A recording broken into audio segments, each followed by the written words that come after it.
کتنی بار آپ نے جملہ سنا ہوگا کہ ہم بسا اوقات جملہ بولتے ہیں کہ صحابہ کرام رضی اللہ عنہم اجمعین فرمایا کرتے تھے کہ ہم نے پہلے ایمان سیکھا اور پھر ہم نے قرآن سیکھا۔ صحابہ کرام فرماتے ہم نے پہلے ایمان سیکھا اور پھر ہم نے قرآن سیکھا۔ اب اس کا معنی کیا کیا کہ ابھی ہم قرآن پڑھنا شروع نہ کریں، ابھی ہم دین پڑھنا شروع نہ کریں، ابھی ہم مسائل پڑھنا شروع نہ کریں، جو کہ ابھی ہمارا ایمان مکمل نہیں ہوا، اب ایمان نہیں سیکھ سکے۔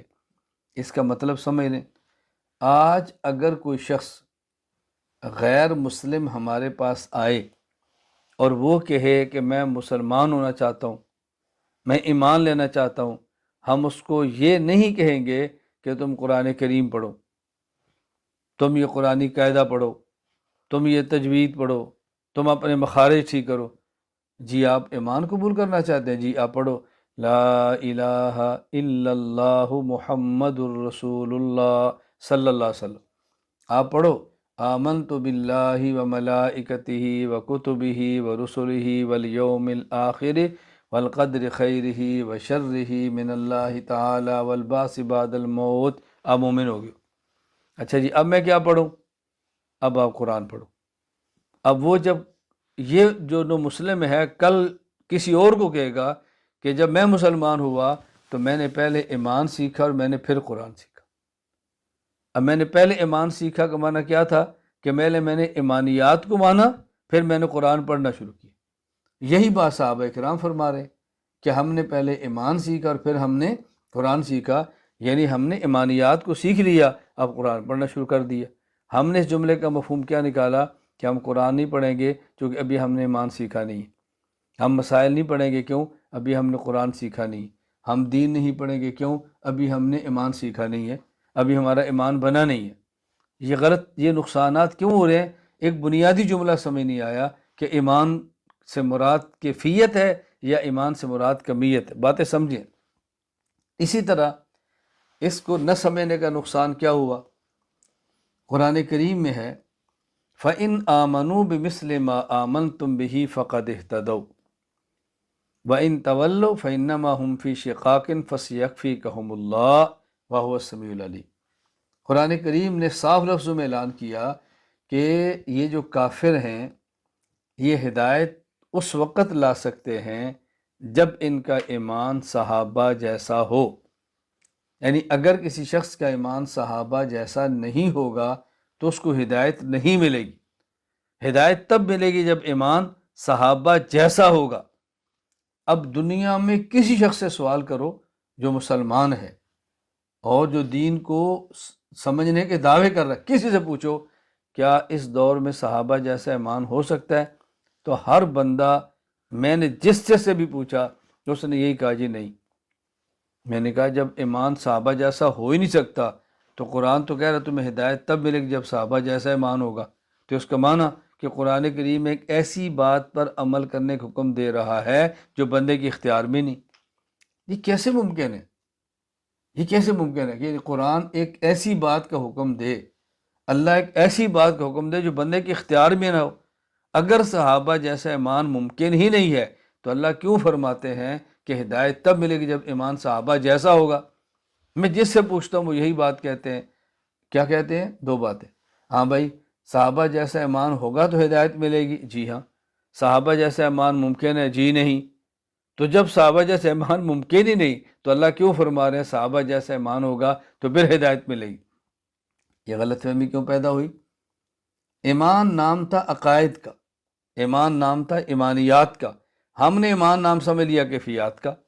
اللہ تعالیٰ یہ سمجھا رہے ہیں کہ تمہیں ہدایت اس وقت ملے گی جب تم وہ تمام چیزیں مانو گے جو صحابہ کرام نے مانی ہیں رضی اللہ عنہ۔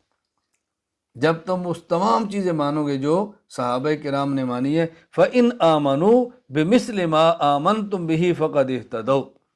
جب تک تم نے صحابہ جیسا ایمان نہیں لانا، کیا مانا؟ کہ جن چیزوں کو صحابہ نے مانا تم نے وہ سب چیزیں نہیں ماننی تو ہم تمہیں ہدایت یافتہ نہیں شمار کریں گے۔ جن چیزوں پر صحابہ ایمان لائے نہ تم ان میں کوئی ایک کم کر سکتے ہو اور نہ ہی تم اس میں کسی کا اضافہ کر سکتے، وہ ساری مانو گے تو پھر ایمان قبول ہوگا۔ اب دیکھو بات کتنی واضح ہوگی۔ ایک ہے کہ جو پیغمبر کی صحبت کی برکت سے، پیغمبر کی صحبت کی برکت سے جو صحابہ کی کیفیت تھی وہ ہماری نہیں ہو سکتی، اور ایک ہے جن چیزوں کو صحابہ نے مانا تھا ان کو ہم مان سکتے ہیں اور ان سب کو ہم نے ماننا ہے، ورنہ مومن کیسے ہوں گے؟ نقصانات آپ دیکھ رہے ہیں، لفظ کو سمجھنے کا کیا؟ اچھا ایک اور نقصان سمجھے، چوتھا، ہم بحمد اللہ تعالی اہل السنت والجماعت ہیں اور ہم حنفی ہیں، حضرت امام اعظم ابو حنیفہ رحمہ اللہ کے مقلد ہیں۔ یہ بات میں ڈنکے کی چوٹ پہ کہتا ہوں، اور یہ بات اعلانیہ کہتا ہوں، سر اٹھا کے کہتا ہوں، سر جھکا کے اور شرمندگی سے وہ کہتے ہیں کہ جن کو پتہ ہی نہیں امام حنیفہ کیا تھے، جن کو پتہ ہی نہیں حنفیت کیا ہے، جو اپنے دلائل سے کوسوں دور ہیں، ان کو جھجک آتی ہے۔ جھجک کس بات کی ہے؟ کس بات کی جھجک ہے؟ ہم حنفی ہیں، امام حنیفہ رحمہ اللہ کے مقلد ہیں، اور فقہ حنفی کو ہم اپناتے ہیں۔ کتنی آسان سی بات ہے۔ اب ایک بہت بڑا اعتراض اس دور میں کیا جاتا ہے۔ اعتراض کیا کرتے ہیں کہ جی حضرت امام اعظم ابو حنیفہ رحمۃ اللہ علیہ اپنی عقائد کی کتاب الفقہ الاکبر میں فرماتے ہیں، ایمان اہل السماء والارض لا یزید ولا ینقص، کہ مومن کا ایمان نہ بڑھتا ہے نہ ہی کم ہوتا ہے، جبکہ یہ امام حنیفہ کی عبارت، یہ ان کا نظریہ، یہ قرآن کریم کے خلاف ہے۔ قرآن کریم میں اللہ تعالیٰ فرماتے ہیں کہ زادہم ایمانا، صحابہ کرام کا ایمان بڑھتا تھا، زادتہم ایمانا، جب آیات اترتی تو ایمان میں اضافہ ہوتا تھا، تو جب اضافہ ہونے کا معنی ہے کہ کمی بھی ہوتی تھی نا، تو قرآن سے اضافہ اور کمی ثابت ہو رہی ہے۔ امام حنیفہ فرماتا ہے نہ کم ہوتا ہے نہ زیادہ ہوتا ہے، تو یہ ابو حنیفہ کا عقیدہ قرآن کے خلاف ہے، تو ہم فوراً تذبذب کا شکار ہو جائیں گے، تسلسل کا شکار ہو جائیں گے، اور پھر پٹھی کیسی پڑھائی جاتی ہے، آخر وہ بھی انسان تھے، ان سے بھی غلطی ہو سکتی ہے، جو صحیح بات ہے وہ قبول کر لیں، جو غلط بات ہے وہ چھوڑ دیں۔ یہ اتنی غلط بات کہ قرآن کے خلاف ہو، کسی شخص کا نظریہ قرآن کے خلاف ہو، وہ تو مومن ہی نہیں ہوتا، اس کو امام کہاں سے ماننا ہے؟ بات اچھی طرح ذہن نشین فرما لیں۔ جب یہ بنیاد آپ نے سمجھ لی کہ ایمان نام ہے عقائد کا، کمیت کا، ایمانیات کا، کیفیت الگ چیز ہے، اب ساری الجھنیں دور ہو گئیں کہ حضرت امام اعظم ابو حنیفہ رحمہ اللہ جو فرما رہے ہیں ایمان اہل السماء والارض لا یزید ولا ینقص، کہ مومن کا ایمان نہ بڑھتا ہے نہ کم ہوتا ہے، اس کا مراد ایمانیات، کمیت، مقدار، یعنی مومن ایسا نہیں ہوتا کہ کچھ چیزوں کو مان لے، کچھ کا اضافہ کر دے، کچھ کو چھوڑ دے، کچھ کا اضافہ کر دے، یعنی ایسا نہیں ہو سکتا کہ مومن کچھ چیزوں کا ایمانیات میں اضافہ کر دے، یا مومن کو ایمانیات میں کچھ چیزوں کا کم کر دے، ایسا نہیں ہوگا۔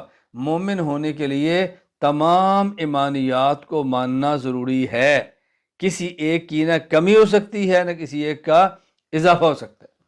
اور جو قرآن کریم میں زادہم ایمانا، اور قرآن کریم میں زادہم ایمانا، زادت ایمان، اس کا معنی یہ ہے کہ ان کی ایمانی کیفیت بڑھتی تھی، کبھی اوپر کبھی نیچے۔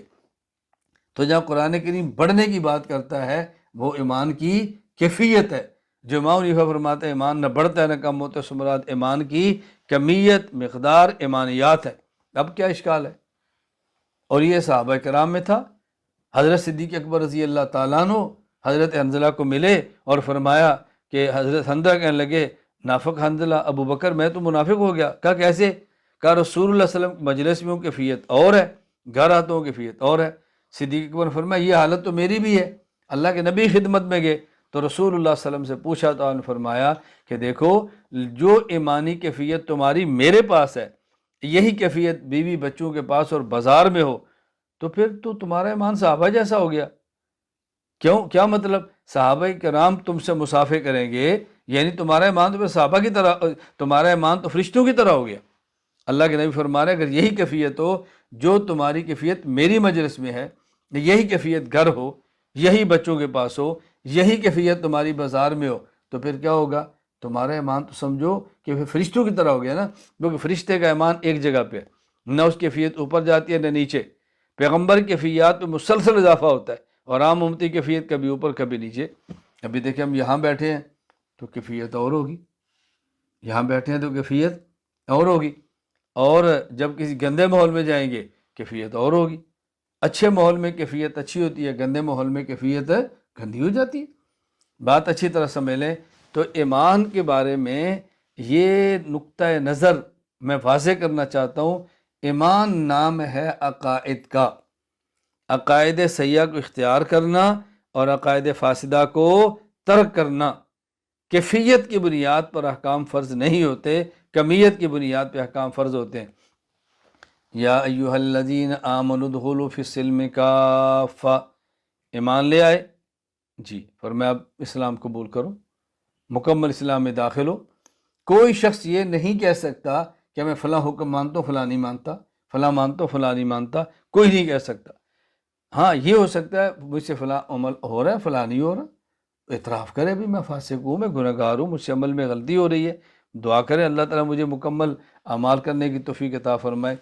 یا ایہا الذین آمنوا، میں نے کہا تھا ایک تو ایمان کے بارے میں ہونے والی غلط فہمی کو دور کریں، نمبر دو تقوی میں ہونے والی غلط فہمی کو دور کریں، تقوی کے مفہوم کو سمجھنے میں غلطی ہوتی ہے۔